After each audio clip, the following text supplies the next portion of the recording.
User interface কি না, আমরা যেগুলো ব্যবহার করি অফিসের কোনো প্রোডাক্ট ইউজ করতে, ওয়ার্ড হোক, এক্সেল হোক, পাওয়ার পয়েন্ট হোক, সেই ব্যবহার করার জন্য যে যে পার্টগুলো বা যে যে অংশগুলো আমরা কাজে লাগাই বা যে যে অংশগুলো নিয়ে আমরা কাজ করি, সেটাই ইউজার ইন্টারফেস।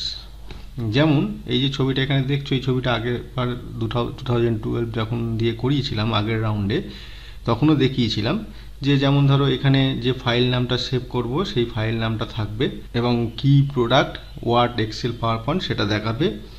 এটা এগুলো যেমন এটা হচ্ছে কুইক অ্যাক্সেস টুলবার, এখানে এই যেগুলো tab, file, home, insert, design, layout, এগুলো সব ট্যাব থাকবে।